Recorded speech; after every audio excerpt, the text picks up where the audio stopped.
السلام علیکم ورحمۃ اللہ وبرکاتہ۔ بسم اللہ الرحمن الرحیم، والصلاة والسلام علی رسولہ الکریم وعلی آلہ واصحابہ اجمعین۔ آج ہم نے سورہ یوسف کی تلاوت سنی اور سورہ ابراہیم کی۔ سورہ یوسف کو اللہ تعالیٰ نے احسن القصص بما اوحینا الیک، نحن نقص علیک احسن القصص بما اوحینا الیک، کہ میرے محبوب ہم نے آپ کو قرآن میں جتنے بھی واقعات سنائے ہیں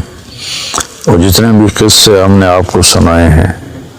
ان میں سب سے خوبصورت کہانی اب ہم آپ کو سناتے ہیں۔ اس کا احسن القصص ہونے کی کیا وجہ ہے، وہ مفسرین نے بے شمار نکالی ہیں۔ یہ وجہ ہے، وہ تو بہت لمبی چوڑی ہیں، میں صرف اس کی ایک بتایا کرتا ہوں۔ زندگی کیسے گزارنی ہے کہ ہم کامیاب ہو جائیں، یہ بہت بڑا مسئلہ ہے۔ جیسے میں نے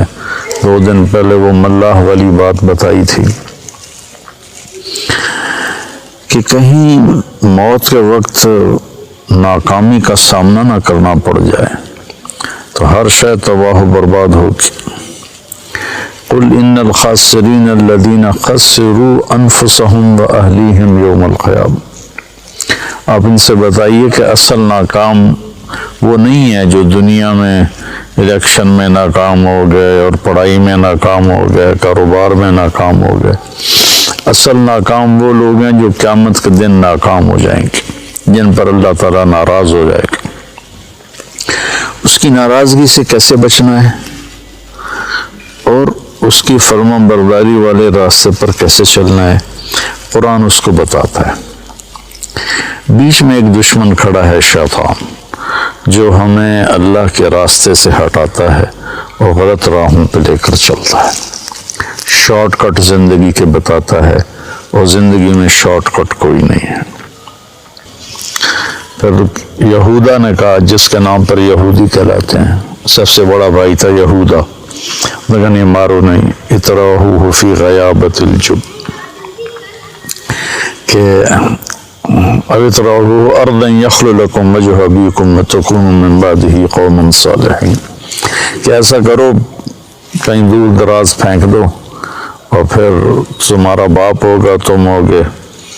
تو تم اپنے باپ کے زیادہ محبوب بن جاؤ گے۔ تو ان کو لے کر گئے اور جا کر واجمعوا ان یلقوہ فی غیابۃ الجب، جب اس کنویں کو کہتے ہیں جس کا پانی خشک ہو چکا ہو، جس میں پانی ہو اس کو بیر کہتے ہیں، اور جس کا پانی خشک ہو گیا ہو، اور یہ فلسطین پہاڑی علاقہ تھا تو اس میں کنویں خشک ہو جاتے تھے، تو انہوں نے اس میں پھینکا ان کو، تو اللہ تعالیٰ کا غیبی نظام چلا، پھر وہ قافلہ آیا، وہ اٹھا کے لے گیا، گورنر مصر کے دربار میں پہنچے، پھر وہاں بڑے ہوئے تو جیسے اللہ نے ساری دنیا کے آج 7 ارب لوگ ہیں، پیچھے پتہ نہیں کتنے خرب چلے گئے، آگے کتنے آئیں گے، ان سب کو حسن نے پوری انسانیت کو 1/2 تقسیم کیا، اور یوسف علیہ السلام اکیلے کو 1/2 دیا، تو ان کا کیا حسن ہوگا۔ وہ جب گورنر بنے تھے تو پھر وہ وزیر خزانہ سے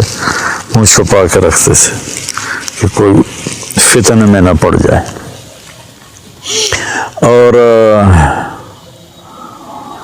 عورتوں میں اللہ تعالیٰ نے حضرت حوا کو سب سے زیادہ حسین بنایا،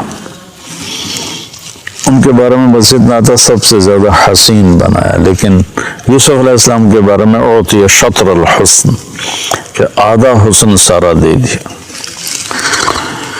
تو زلیخا کا امتحان آیا، بہت بڑے گناہ کی دعوت، وراودته التي هو في بيتها عن نفسه وغلقت الابواب وقالت هيت لك، اتنا لمبا جملہ اس منظر کے خوفناک امتحان کو بتا رہا، میں سے چھوٹا جملہ بھی ہو سکتا۔ تو یوسف علیہ السلام پر دو امتحان آئے، ایک بہت بڑے گناہ کا امتحان آیا ہے، ایک مصر کے حسن و جمال کا فتنہ، اور دوسرا بھائیوں کی طرف سے جو آزمائشیں چلیں اور ان کی مخالفانہ تدبیریں چلیں، انہوں نے اس پر جو صبر کیا۔ تو جب وہ بھائی ملے نا، جب اللہ تعالیٰ نے یوسف علیہ السلام کو گورنر بنا دیا، وزیر خزانہ بنا دیا، تو بھائی آئے، وجاء اخوة یوسف فدخلوا علیہ فعرفهم وهم له منکرون، کہ بھائی یوسف علیہ السلام نے تو پہچان لیا میرے بھائی آ گئے، کیونکہ یوسف علیہ السلام اس طرح بیٹھتے تھے، یہ پورا نقاب اوڑھتے تھے، صرف آنکھیں نظر آتی تھی، اور چھوٹے سی عمر میں ان کو انہوں نے بیچا تھا، اور وہ 30-40 سال کے جوان آدمی تھے، تو ان کا خیال بھی نہیں ادھر گیا، تو انہوں نے پہچانا بھی نہیں۔ یوسف علیہ السلام نے پہچان لیا، تو کہنے لگے تمہارا دوسرا بھائی ہے کوئی؟ کا جی ہے، کہو اس کو لے کے آنا ورنہ کچھ نہیں دوں گا۔ پھر ان کو ایک بہانے سے اپنے پاس رکھ لیا۔ جب انہوں نے بنیامین کو اپنے پاس رکھ لیا تو یہودا نے کہا میں تو واپس نہیں جاؤں گا، پہلے ہم نے یوسف کو کھویا، جان بوجھ کے ہم نے شرارت کی، اب بنیامین ہماری وجہ سے تو نہیں، خود اپنی وجہ سے ایسا ہو گیا، تو جب تک میرا باپ کوئی مجھے اجازت نہیں دے گا میں ادھر ہی بیٹھا ہوں، تم جاؤ۔ تو جب بھائی گئے، انہوں نے کہا کہ بنیامین نے چوری کر لی ہے اور مصر کے وزیر خزانہ نے روک لیا ہے، تو اس پر انہوں نے خط لکھا۔ اچھا، یوسف بھی نبی اور یعقوب بھی نبی علیہ السلام، اب بیچ میں 7 دن کا سفر ہے ٹوٹل، تو پورے پتہ نہیں کتنے سال، 20-30 سال 40 سال وہ ادھر موجود ہیں، سلامت یہ ادھر موجود ہیں، بتانے کی اجازت نہیں۔ جیسے ہی وہ وزیر بنے تھے اسی وقت وہ اپنے باپ کو پیغام بھیج دیتے کہ میں ٹھیک ٹھاک ہوں، آپ آ جائیں۔ اللہ کی ادھر بھی وحی آ رہی تھی کہ نہیں بتانا، اور یعقوب کے لیے بھی تھا کہ ان کو بھی نہیں بتانا۔ وَبِيَضْفَ عِنَاهُ مِنَ الْحُزْنِ فَهُوَ كَظِيمٌ، آنکھیں ان کی چلی گئیں روتے روتے، اور غصہ پیتے پیتے پیتے پیتے وہ پھول کے مشکیزہ بن گئے۔ کظیم، کاظم اس مشکیزے کو کہتے ہیں جو پانی سے فل کر کے ٹائٹ کر کے بند کر دیا جائے۔ جتنے بھی سال بھائیوں نے یعقوب علیہ السلام کے ساتھ وقت گزارا یوسف علیہ السلام کے بغیر، تو انہوں نے کہا فصبر جمیل، پورے 40 سال میں ایک لفظ بھی طعنہ نہیں دیا میرا بیٹا تم نے گم کر دیا، حالانکہ آپ کو پتہ تھا انہوں نے فراڈ کیا ہے، لیکن پورے 40 سال میں ایک۔ پھر خط لکھا عزیز مصر کے نام کہ میں یعقوب بن اسحاق آپ سے مخاطب ہوں، ہم نبیوں کی اولاد ہیں، ہم چور نہیں ہیں،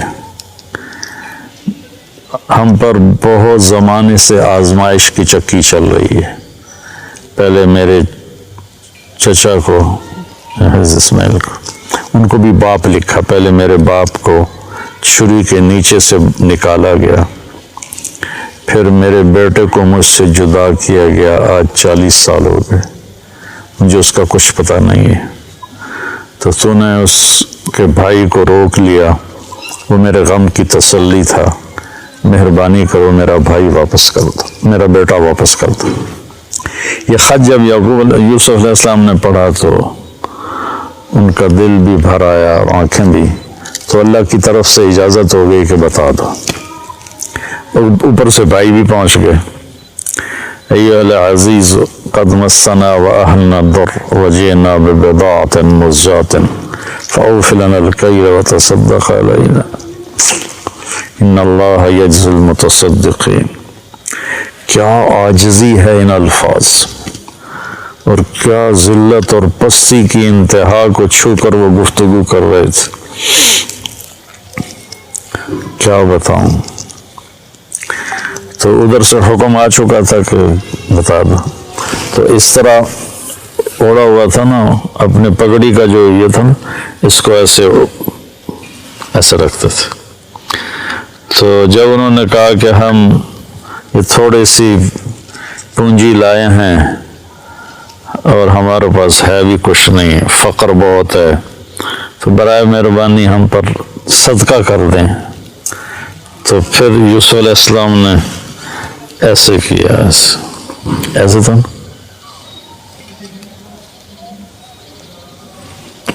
هل علمتم ما فعلتم بيوسف وأخيه إذ أنتم جاهلون۔ سبحان اللہ، کیا نبی کے اخلاق ہیں۔ کیا تمہیں کچھ خبر ہے جو تم سے بے خبری میں یوسف کے ساتھ کوئی تھوڑا بہت ہو گیا تھا، تھوڑا بہت، قید کاٹی 9 سال، زنا کی تہمت لگی، منڈی میں بیچے گئے، کتنی لمبی چوڑی گھاٹیوں سے گزر کر، اور ان کو اس کا سبب کون تھے بھائی، ان کو کہہ رہے ہیں وہ حل وہاں بولا جاتا ہے جہاں مجھے، اس کو اردو میں کہتے ہیں آپ کو پتہ چلا، ان کو سعید بھائی آپ کو پتہ چلا، تو آپ کو پتہ چلا کا مطلب یہ ہوتا ہے کہ اس کو معلوم نہیں اور میں بتا رہا ہوں۔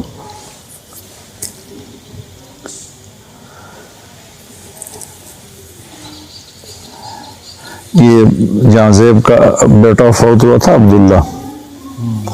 تو میں آیا رائمنڈ سے، تو علی چھوٹا سا تھا، یہاں کھیل رہا تھا، میری گاڑی اندر انٹر ہوئی تو بھاگ گیا، آپ کو پتہ چلا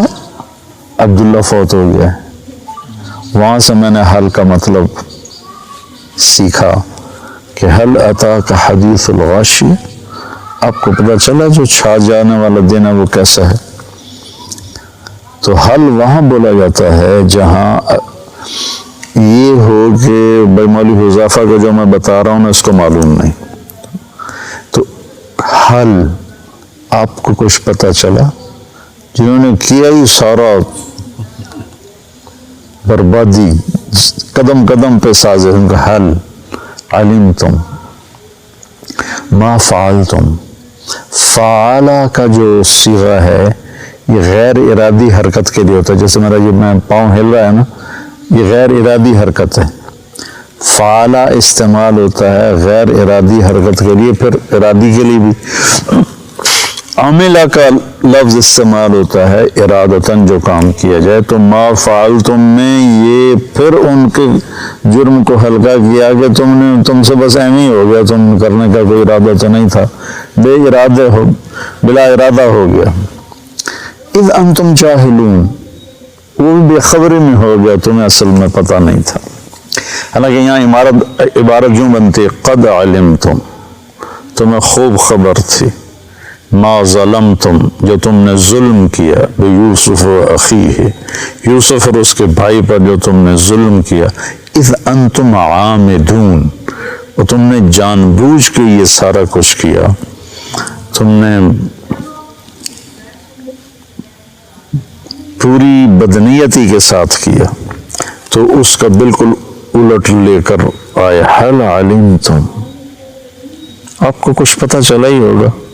آپ کو تو میرے خیال میں معلوم نہیں، تو میں آپ کو بتاتا ہوں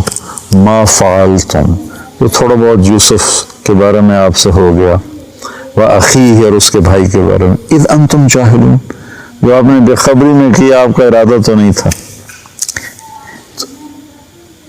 تو اب جو اس وقت ان کا امپریشن بنانا، اس کو جو قرآن نے بیان کیا، کمال کر دیا۔ وہ تو پہلے انہوں نے غور سے دیکھا، پھر ایک دم ان کے اندر خوف پیدا ہوا، کہ یہ یوسف ہے۔ پھر شک پیدا ہوا کہ نہیں یوسف کہاں ہے، یہ تو مصر کا وزیر خزانہ بیٹھا ہوا ہے۔ تو شک اور خوف اور امید، یہ 2-3 کیفیتیں ان کے اندر بن گئیں جو متضاد قسم کی تھی۔ ان کو جو قرآن ادا کرتا ہے اس کے جو الفاظ ہیں، ایک تو ان تحقیق کے لیے ہوتا ہے، ان کا یہ شک کے لیے ہوتا ہے، انت یوسف خوف ہے کہ لے بھائی ہوں آیا ساڑھو تے سوٹا تو یوسف ہے۔ تو میں اس ایکسپریشن کو اپنے انداز میں جو سمجھو میں اس کو بیان کیا کرتا ہوں، اِنَّكَ لَأَنْتَ یوسف، اِنَّكَ لَأَنْتَ یوسف۔ مجھے بڑا مزہ آتا ہے اس آیت میں کہ کس طرح اللہ نے مختلف کیفیات کو جمع کر، میں اس کو چہرے پہ لانے کی کوشش کرتا ہوں۔ اِنَّكَ لَأَنْتَ یوسف، تو کہا انا یوسف وہذا اخی، میں یوسف ہوں یہ میرا بھائی ہے، قد من اللہ علینا۔ اب یہ سورہ یوسف کا خلاصہ 2 لفظ ہیں، اور یہی 2 لفظ پورے قرآن کا خلاصہ ہیں، پوری زندگی کا خلاصہ ہیں، اور کامیاب زندگی کا خلاصہ ہیں کہ انہ من یتقی ویصبر فإن اللہ لا یضیع اجر المحسنین۔ کہ میرے بھائیو، زندگی کے راہوں میں جو تقوی اور صبر کو ساتھی بناتا ہے وہ ضائع نہیں ہوتا، وہ کامیاب ہوتا ہے۔ تو تقوی میں اشارہ تھا زلیخا کے قصے کی طرف کہ بہت بڑی دعوت آئی حرام کی، اور اس میں اللہ نے ان کو اتنا استقامت بخشی، اور اس نے سارے دروازے بند کیے تھے، وہ دوڑے، دروازے کھلتے چلے گئے، اللہ کی قدرت سے تو کھلتے چلے گئے۔ تو تقوی سے مراد تھا اس زلیخا کے مکر سے بچنا، یعنی جتنے بھی گناہوں کا راستہ ہے اس سے بچنا تقوی۔ یصبر میں اشارہ تھا بھائیوں کے ظلم کو برداشت کرنا۔ آپ اندازہ لگائیں جب بھائی اور یعقوب علیہ السلام سارے آ گئے تو یوسف علیہ السلام کارگزاری سنانے لگے کہ میرے ساتھ کیا ہوا، تو کارگزاری شروع اس سے نہیں سنائی کہ بھائی سامنے تھے اور شرمندہ ہونا تھا انہوں نے۔ لقد من اللہ وقد احسن بی اذ اخرجنی من السجن وجاء بكم من البدو من بعد ان نزغ الشیطان بینی وبین اخوتی ان ربی لطیف لما یشاء۔ اب جی میں جیل میں چلا گیا تھا، یہاں سے کارگزاری شروع کی، مجھے انہوں نے نکالا، میں نے راستے میں مارا اور مجھے باندھا، پھر باندھ کے کنویں میں پھینکا، پھر میں ڈول میں بیٹھا، پھر مجھے انہوں نے چند کوڑیوں میں بیچا، پھر میرے اوپر زنا کی تہمت لگی، سارا حذف کر دیا کہ یہ شرمندہ ہوں گے، میرے بھائی شرمندہ ہوں گے۔ کامیابی کا یہ راستہ ہے، ہم لوگ مال بناؤ، سیاست کرو، ہیرا پھیری کرو، حرام راستوں سے پیسے بناؤ اور اپنی واہ بناؤ، یہ ہم پوری دنیا کے انسانوں کا اس وقت یہ راستہ بناؤ۔ تو سورہ یوسف میں قرآن نے نا کہانی سنا کر ایسے سارے رازوں سے پردہ اٹھا دیا ہے کہ من یتقی ویصبر، گناہ راستے میں آئیں گے تو تقوی، آزمائشیں راستے میں آئیں گی تو صبر، فإن اللہ لا یضیع اجر المحسنین، اللہ کبھی ان کے اجر کو ضائع نہیں کرتا ہے۔ تو پورے قرآن کا خلاصہ اگر میں کہوں یہ 2 لفظ ہیں، اور سورہ یوسف نے ان 2 لفظوں پہ آ کے تھم کر کے وہ ایک ہتھوڑا مارا ہے پوری دنیا انسانیت کے دماغوں پر، جن کو پتہ ہی نہیں ہے کہ زندگی کا مقصد کیا ہے، بنانے والا کون ہے۔ تو ان کے لیے اللہ تعالیٰ نے یہ ایک خوبصورت کہانی سنائی ہے اور اس ساری کا خلاصہ میں یہ دو لفظ نکالتا ہوں، من یتقی و یصبر، کس صبر کی انتہا ہے۔ پھر جب انہوں نے کہا تاللہ لقد آثرک اللہ علینا من کنا لخاطئین، اللہ کی قسم اللہ نے تمہیں ہم پر عزت بخشی، ہم خطاوار ہیں۔ تو بھائیوں نے کیا کہا، یوسف علیہ السلام نے کیا کہا، لا تثریب علیکم اليوم یغفر اللہ لکم وہو ارحم الراحمین۔ لا تثریب ہوتا ہے میں عدالت میں کسی پر دعویٰ کرتا ہوں اور وہ دعویٰ ثابت نہیں ہو پاتا مجھ سے، تو عدالت اس کو کہتی ہے لا تثریب علیک، آپ پر کوئی دعویٰ ثابت نہیں ہو سکا، آپ بری ہیں باعزت۔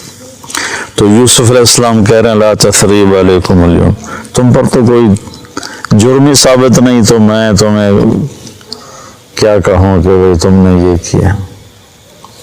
یہ یوسف سورہ یوسف ایسے نچوڑ کے نا، جیسے والعصر میں اللہ تعالیٰ نے سارے قرآن کا جوس نکال کے ہمیں 4 چیزیں بتا دی، ایسے سورہ یوسف میں اللہ تعالیٰ نے سارے قرآن کو ایسے 2 لفظوں میں بند کر دیا ہے کہ اپنی زندگی میں تقوی اختیار کرو اور اپنی زندگی میں صبر و اختیار کرو، تو راستے کے سارے رکاوٹیں اللہ تعالیٰ اپنی قدرت سے دور فرما دے گا۔